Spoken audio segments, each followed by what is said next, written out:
Hey there, BookTube. Noah. Everyone who reads it must converse is the channel. Thanks for coming by again. So, along with the wonderful community and the fun that we have, doing read-alongs, doing buddy reads, groups of booktubers constantly reading things together, talking about it, live discussions, all that kind of stuff. One of the best things about YouTube, about BookTube especially, is that there's these events. And there's events to get you into reading all kinds of things. ShakeTube, people are reading Shakespeare all month. Jane Austen, in July, there'll be a lot of people reading Jane Austen's works. And I've taken part in a lot of these events. They're cool and they're fun to get you into something maybe that might be out of your wheelhouse or out of your comfort zone a little bit, something like that. I read Pride and Prejudice, for example. I never read any Jane Austen. And I was happy I did. But what is coming up in May is my favorite event of all. Jason at Old Blues Chapter and Verse dropped a video, an introduction, kind of kicking it off earlier today. I'm going to link it down in the description box. But I'm going to go ahead and do what I see as a kickoff as well. I'm going to talk about options, ideas, give people ideas, and then I'm going to talk about what I'm going to read for maybe Midrash. Now, I'm the type that I could pretty much go to any bookshelf in my house, of which there's, 9 different shelves, 9 bookcases, and I could go to any case and I could pick out a book that would fit this event here. Because what it is about is reading a quote-unquote non-fiction work that is a spiritual tradition, commentary on a fundamental text, perhaps a fundamental text itself, something like that. So it can be any spiritual tradition. So not necessarily a certain religion is what we're focusing on. Last year, what I read was Jose Saramago's The Gospel According to Jesus Christ. I'll link my review to that in the description box. And I read a book called The Gethsemane Encounter, and that was a nonfiction work chronicling the meeting of Eastern Buddhist monks with Western Catholic monks at Gethsemane, which is the place where Thomas Merton lived and died. So it was awesome, and I'll link that down in the description box as well. I'll link one video. I think it's multiple videos that I did on that.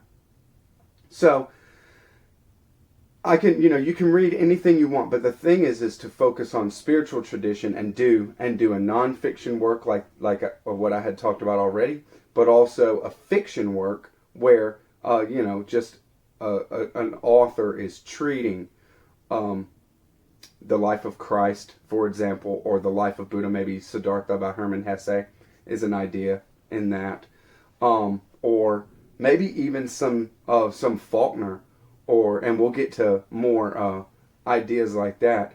Michael Moorcock's Behold the Man, for example.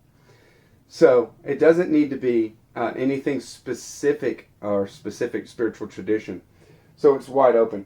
I grabbed some ideas, and these are just ideas and things that I really love. So something that I read a long time ago that always has a special place with me is Letters from the Earth by Mark Twain.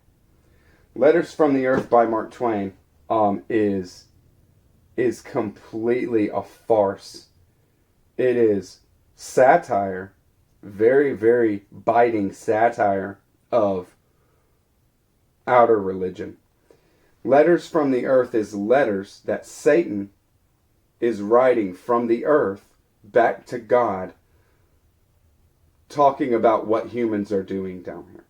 Oh my God, these humans down here, they think that you give a crap about them. Stuff like that. But it's wild.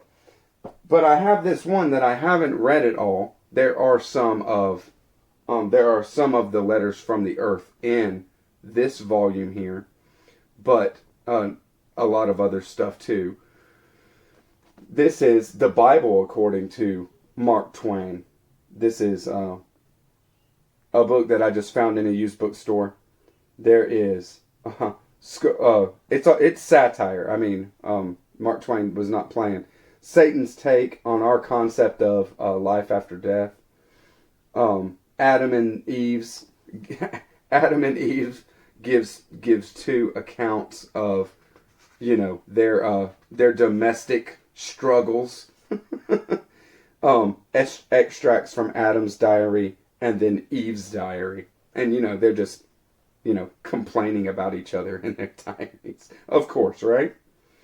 A great read. This is the one that I read last year.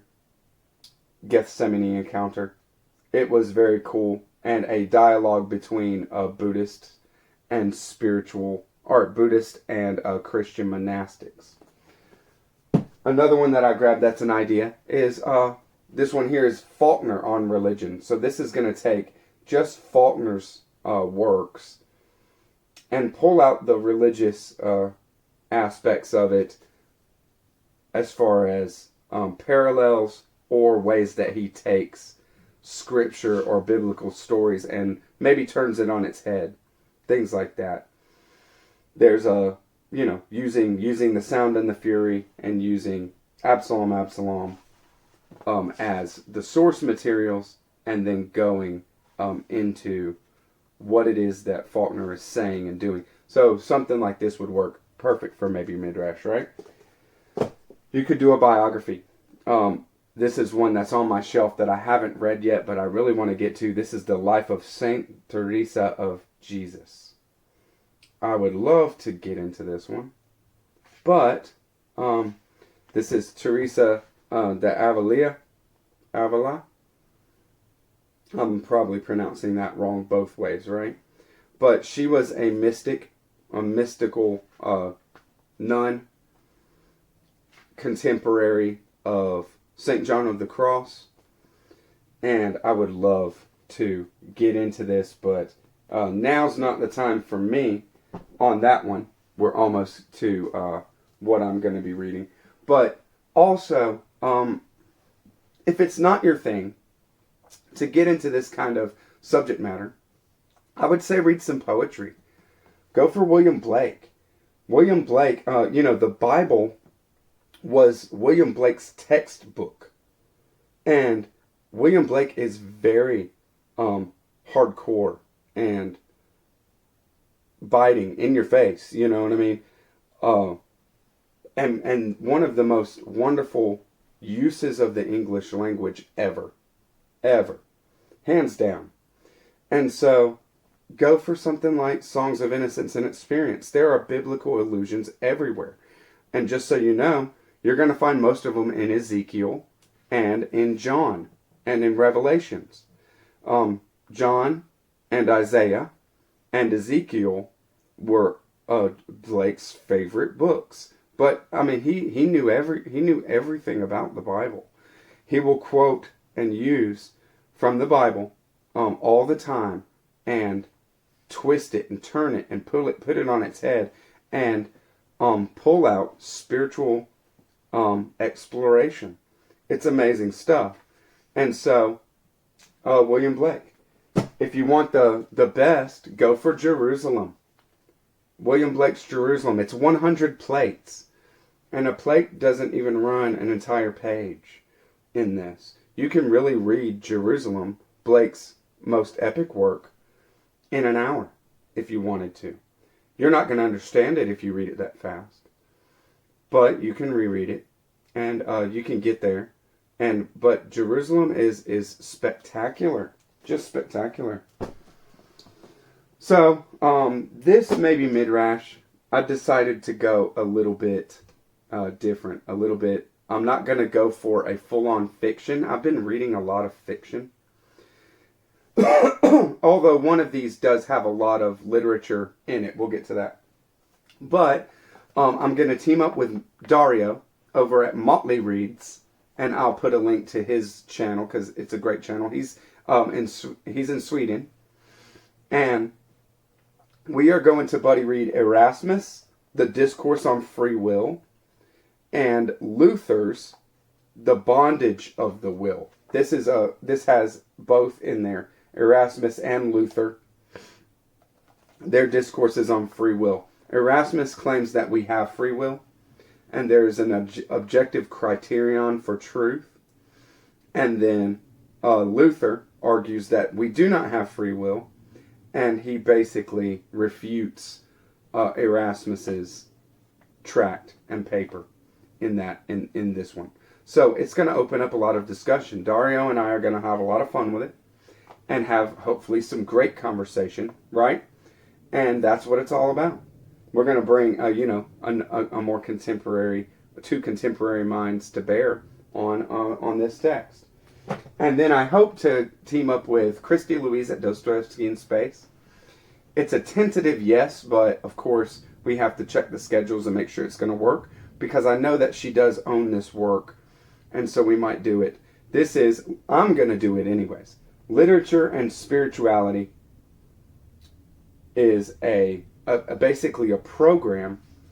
Y'all, I'll do Guy Maffei and Mark Ray Schmidt are the writers or compilers here, because it is a lot of spiritual works, like the Dhammapada, Buddhist Dhammapada, Lao Tzu, St. Augustine. There's some of the Confessions, Rousseau, his Confessions, T.S. Eliot's The Wasteland, and C.S. Lewis, Alexander Solzhenitsyn. I always mess it up. John Milton on his blindness. We have, just so much. Chinua Achebe, A Dead Man's Path is in here.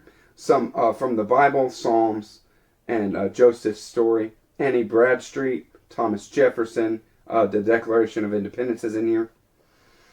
Ralph Waldo Emerson. And so there's just a lot to go into here, but also Yeats, Emily Dickinson, Langston Hughes, this kind of thing. Benjamin Franklin, Sylvia Plath. There's some Flannery O'Connor. So it's exploring spirituality in written works, all kinds of written works, not just novels, but like I said, the Declaration of Independence is in here. Short stories, poetry, all kinds of things. So it's a short work. So I hope that we do it together to have some kind of discussion. And so if there's not much substance to the work itself, then we'll imbibe it with substance by our discussion, right? And hopefully we'll get a lot out of it and have some fun doing it. And that's what it's all about, guys. Maybe Midrash is an excuse to jump into a work that has the potential to go deeper than your surface level narrative. So at least grab an immortal story, and if not, go ahead and grab. I could grab anything off the shelf. That's why I just showed that as my intro. I hope y'all enjoyed this booktube. Drop me a line, any comments, any ideas, any questions, and enjoy your maybe Midrash. Let me know what you're going to pick. Bye-bye.